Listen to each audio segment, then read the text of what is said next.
Iwan fillah, kita mulai kajian kita.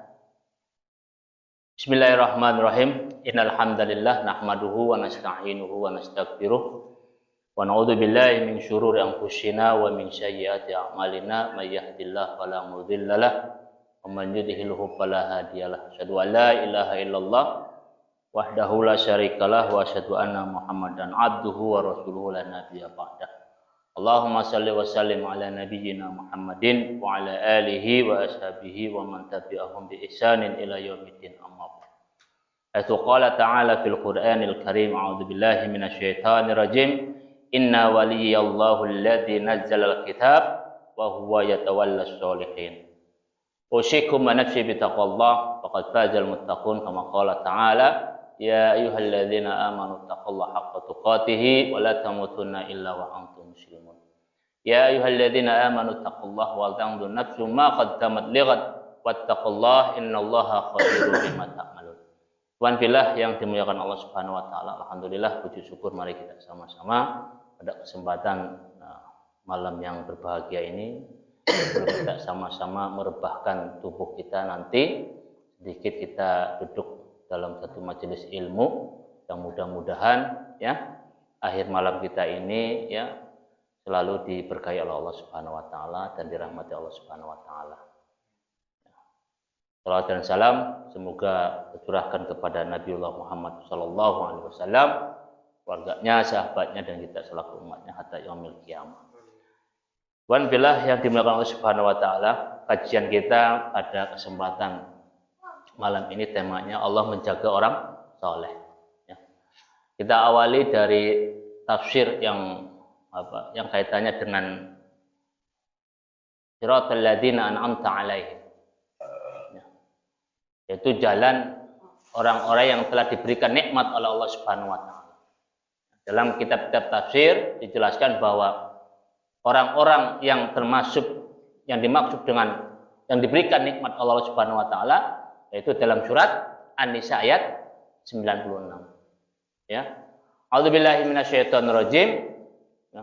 Wa may yuti'illaha wa rasula ulaika ma'al ladzina an'ama Allahu minan nabiyyin wasiddiqin wasyuhada wassolihin wa hasuna ulaika rafiqa. Nah, dengan fillah rahmat Allah Subhanahu wa taala dalam ayat surat An-Nisa tadi ya, Allah sampaikan bahwa di antara orang-orang yang diberikan nikmat oleh Allah Subhanahu wa taala itu adalah orang-orang soleh. Orang-orang soleh. Orang-orang yang selalu berusaha untuk melaksanakan sebuah kebaikan. Makanya keinginan kita setiap saat dalam sholat kita ini minta kepada Allah diberikan jalan hidup orang-orang yang telah Allah berikan nikmat. Di antara orang-orang yang telah diberikan nikmat oleh Allah Subhanahu wa taala itu ya minan nabiyyin wasiddiqin wasyuhada juga Allah berikan kepada orang-orang yang saleh. Maka nikmat yang Allah berikan kepada kita usahakan supaya kita termasuk orang-orang saleh. Ini kita awali dari ayat ini. Nanti kemudian Allah jelaskan ya dalam surat Al-A'raf ayat 196 ya. Inna waliyallahu alladzi nazzala al-kitab. Sesungguhnya pelindungku adalah Allah. Wa huwa yatawallas sholihin. Dan Allah melindungi orang-orang saleh. Fa bi ayyi ala rabbikuma nikmat apa lagi yang kau dustakan? Allah sudah sampaikan dalam Al-Qur'an. Yang pertama orang-orang yang termasuk diberikan nikmat oleh Allah orang saleh. Kemudian dalam ayat lain Allah sampaikan Allah melindungi orang-orang saleh. Maka sudah menjadi kewajiban kita dan goyah kita, keinginan kita dalam hidup ini, bagaimana kita hidup ini selalu ada dalam diberikan nikmat oleh Allah Subhanahu wa taala yang kemudian kita dilindungi oleh Allah Subhanahu wa taala. Iwan billahi rahmat Allah Subhanahu wa taala, ada kisah yang kaitannya dengan ayat ini. Ketika Umar bin Abdul Aziz rahimahullah menjelang kematiannya, beliau didatangi oleh pembantunya. Kemudian pembantunya bilang kepada Amirul Mukminin Umar bin Khattab, ya Amirul Mukminin, wasiat apa yang akan kau berikan kepada anak-anak? Nah, ketika ditanya seperti itu oleh pembantunya, Umar bin Abdul Aziz rahimahullah kemudian membacakan ayat tadi. Surat Al-A'raf ayat 196. Ya. Anakku ada dua kemungkinan. Nah, seandainya dia soleh dan bertakwa, maka Allah akan mudahkan urusannya dan Allah akan menyelesaikan segala permasalahannya. Tapi naudzubillah, seandainya anakku berbuat maksiat, maka aku tidak terlibat, tidak mewarisi dosa-dosanya, tidak menjadi wasilah dia berbuat dosa. Maknanya apa? Iwan billah rahmat Allah Subhanahu wa taala. Seandainya kita meninggalkan, ini makna yang disampaikan oleh tadi? Makna yang disampaikan oleh Umar bin Abdul Aziz rahimahullah. Maknanya apa? Ketika dia ditanya tentang wasiat, dia sampaikan ayat tadi. Maknanya apa? Seandainya kita meninggalkan anak-anak kita, bukan dengan ketakwaan dan kesolehan, maka warisan sebanyak apapun tidak akan bisa bermanfaat dirinya, malah untuk bisa dipakai bermaksiat kepada Allah Subhanahu wa taala. Tapi ketika kita mewariskan anak-anak kita ketakwaan dan kesolehan, maka yang disampaikan oleh Umar bin Abdul Aziz rahimahullah, Allah akan menjaga dirinya dan Allah akan memberikan jalan keluar dari segala permasalahan hidupnya. Wan bila rahmat Allah Subhanahu wa taala. Kemudian apa? Ketika khalifah selanjutnya diganti oleh Al-Mansur. Nah, ketika pengangkatan khalifah Al-Mansur ini, beliau mendatangi seorang ulama yang bernama Muqatil bin Sulaiman. Minta nasihat. Ya Syekh, berikan saya nasihat. Maka apa? Nasihat yang disampaikan oleh Muqatil bin Sulaiman rahimahullah, wahai Amirul Mukminin, dulu sebelum Anda menjadi khalifah, Umar bin Abdul Aziz rahimahullah itu mempunyai 11 anak. Berapa? 11 anak. Ini kisah yang kaitannya dengan yang tadi. Apa ibrohnya? Nanti kita jelaskan. Supaya kita paham apa kaitannya kita menjadi soleh dan Allah janjikan kepada kita Allah akan melindungi orang soleh. Ini yang dikisahkan oleh Sulaiman bin Muqatil bin Sulaiman ketika memberikan nasihat kepada Al-Mansur, khalifah selanjutnya. Ya Amirul Mukminin, Umar bin Khattab ketika beliau meninggal, dia meninggalkan 11 anak. Dan meninggalkan hanya harta warisannya 19 dinar. Tidak, Ji? Sangalas. 5 dinar untuk beli kain kafan, 4 dinarnya untuk beli pemakamannya. Jadi sisa berapa? Ji? Halo? 19 dinar, 5 dinar dibelikan kain kafan, 4 dinar diberikan kuburannya. Tinggal 9. 18, Jeff. 18. Nah, 9. Tinggal 9. Nah, 9 inilah yang kemudian dibagikan oleh warisan anak-anaknya Umar bin Abdul Aziz rahimahullah. Kemudian Hakam bin Abdul Malik sama mantan khalifah, mantan presiden, sama meninggalkan 11 anak. Dan setiap anak mendapat warisan 1 juta dinar. Ini nasihat Muqatil bin Sulaiman. Demi Allah, wahai Amirul Mukminin, pada hari yang sama saya menyaksikan di antara satu anak dari Umar bin Abdul Aziz rahimahullah, hari itu dia mampu menyumbangkan 100 ekor kuda untuk berjihad di jalan Allah. Dan di hari yang sama, demi Allah saya melihat anaknya Hakam bin Abdul Malik di antara mereka yang 11 sedang mengemis minta. Paham maksud saya? Paham dalam kisah ini, paham? Umar bin Abdul Aziz rahimahullah, karena dia mendidik anaknya dengan kesolehan, dengan ketakwaan, dia janji, dia yakin dengan apa yang Allah sampaikan dalam surat Al-A'raf tadi, Allah akan melindungi orang-orang yang saleh, maka dia wariskan kesolehan kepada anak-anaknya, kepada ketakwaan kepada anak-anaknya. Ketika beliau meninggal tidak memberikan warisan yang banyak kepada anak-anaknya, tapi Allah menjaga mereka keturunannya sampai di antara salah satu anaknya Umar bin Abdul Aziz rahimahullah mampu menginfakkan hartanya 100 ekor unta. Tapi anaknya dari Hakam bin Abdul Malik yang satu anaknya 11 sama-sama, satu anak mendapatkan 1 juta dinar, tapi tidak dididik dalam kesolehan dan ketakwaan. Di antara mereka ketika di hari yang sama dikisahkan oleh Muqatil bin Sulaiman tadi, ngemis. Wan billahi rahmat Allah Subhanahu wa taala. Ini kisah yang pertama yang kaitannya dengan Allah akan menjaga orang-orang yang soleh. Kemudian baca dalam surat Al-Kahfi yang antum baca setiap saat setiap malam Jumat, dikisahkan lagi tentang perjalanan Nabi Musa alaihissalam dengan Nabi Khidir. Dalam ayat 82 dikisahkan bagaimana ketika dalam perjalanan tadi ujuk-ujuk Nabi Khidir membongkar rumah.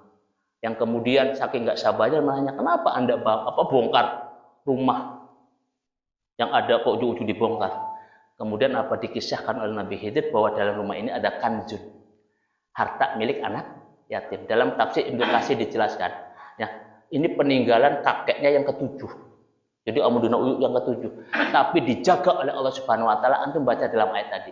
Karena kedua orang tuanya dalam keadaan soleh. Tuhan bila rahmat Allah Subhanahu wa taala, apa hikmah dari ayat tadi? Artinya Allah sudah memberikan janjinya kepada kita semua. Ya, seandainya diri kita ibda binafsi. Jadikan kita orang tua yang soleh. Seandainya kita mengharapkan anak-anak kita soleh. Karena kesolehan inilah yang kemudian dijaga oleh Allah Subhanahu wa taala. Allah pun beri semua penjagaannya, ya. Kemudian Allah selesaikan segala permasalahan urusannya. Punten, ya. Secara umum kita bisa saksikan, punten, secara umum kita bisa saksikan, dan kita ini realita di masyarakat, di tengah-tengah masyarakat kita. Berapa banyak orang yang mewariskan harta, namun mereka tidak bisa mampu mendidik anak-anak menjadi anak yang soleh dan anak tawa. Harta mereka habis, ya. Kemudian banyak di antara mereka menggunakan untuk maksiat. Tapi berapa banyak, ya, contoh menjadi ibrah bagi kita. Kesolehan seseorang yang kemudian dia berusaha menjadikan anak-anaknya sama dalam keadaan soleh, maka Allah pun mewariskan dan menjaga mereka dengan kesolehannya. Ini janji Allah Subhanahu wa taala dalam Al-Qur'an. Ini janji Allah Subhanahu wa taala dalam Al-Qur'an. Ya. Yakin boten? Yakin boten? Harus yakin. Terbukti. Ya pun, saya sering menemukan orang tua yang mengeluh. Pada dari satu ekonomi, hartanya banyak, warisannya banyak. Namun yang dia keluhkan, belum mati saja sudah mengeluhkan anak-anak. Anaknya susah diatur, anaknya udah nggak sholat, anaknya pun terbakar, ada yang anaknya melakukan narkoba. Betul. Ini bukti dalam kehidupan nyata kita. Dan Allah nggak akan menyelisih janjinya. Seandainya kita mau berusaha untuk menjadi orang-orang soleh, maka Allah akan menjaga orang-orang soleh. Hatta bukan dirinya, tapi Allah pun menjaga keturunannya. Nah, jadi apa yang disampaikan ini menjadi warning, menjadi peringatan, dan menjadi motivasi dalam diri kita masing-masing selaku orang tua. Wabil khusus untuk diri saya dan umumnya antum semua jamaah iwan fillah rahmat Allah Subhanahu wa taala. Mari kita berusaha. Menjadi orang yang soleh, ibda binafsi, orang yang soleh, yang kemudian kita berusaha mendidik anak kita dalam kesolehan. Saya yakinlah jujur semuanya mengharapkan anak yang soleh, betul?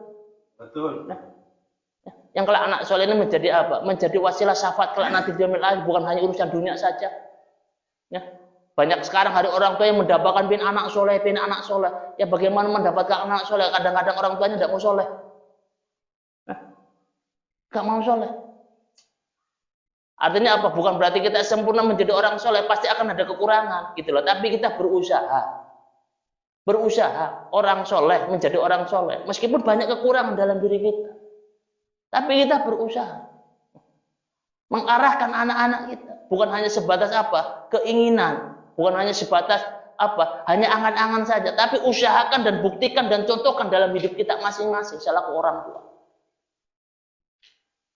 Ya, bahkan dalam surat Al-Kahfi tadi apa? Beberapa turunan dijaga oleh Allah Subhanahu wa taala. Ya. Indah nasihat tadi siapa?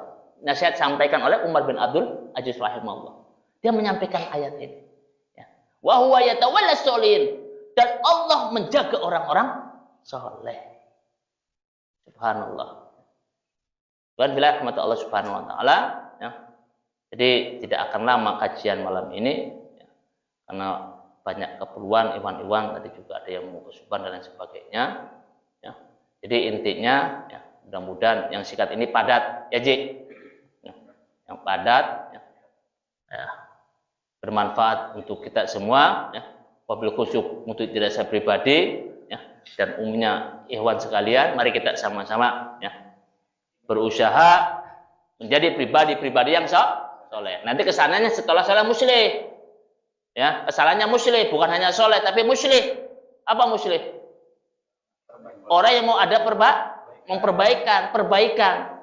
Setelah soleh harus muslih. Nah, karena muslih ini yang akan bisa mendobrak tatanan kehidupan manusia. Nah, kalau soleh pribadi individu, tapi muslih untuk masyarakat dan orang lain.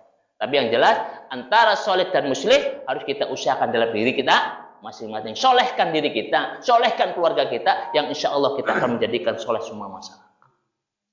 Harus kita laksanakan. Ya, jadi pemimpin harus soleh. Ya. Jadi ingat kali lagi, camkan, ya, catat anaknya ayatnya ayat 100 Al-A'raf 196 yang kaitannya dengan Allah menjaga orang soleh. Ya. Yang jelas mah ngaji mah gampang. Di mana-mana geloba kajian mah, anu penting mah sok ngerieuh wae. Punten saya sering nyampaikan dimanapun saya sampaikan, demi Allah tidak ada manusia yang sempurna. Tidak ada manusia yang sempurna, pasti banyak kekurangannya. Kenapa dalam Al-Quran Allah sampaikan? Ya, hanya merek apa? Kita berusaha, nggak jadi masalah. Mau ngerokok mau apa nggak jadi masalah, silakan. Nanti Allah yang bisa masing-masing. Ya, nggak jadi masalah. So. Iya, maksudnya orang kita yang disebut oleh Allah, biarkan aja. Kita yang nanti usaha kita dengan Allah Subhanahu Wa Taala. Ya. Nah, jadi yang jelas kita berusaha, ya. Jadi kekurangan kita ini punten, ya. Kekurangan kita ini, ya, bisa kita tutupi lah. Artinya nggak usah terlalu paneng gitu loh, ngeri. Ya.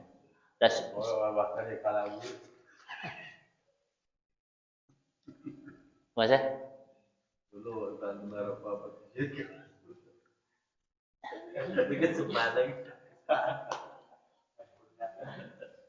ya.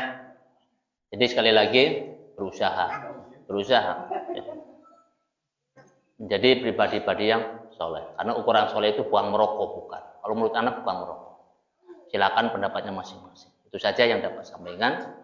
Kurang lebihnya mohon maaf. Aku qouli hadza astaghfirullahaladzim. Assalamualaikum warahmatullahi wabarakatuh.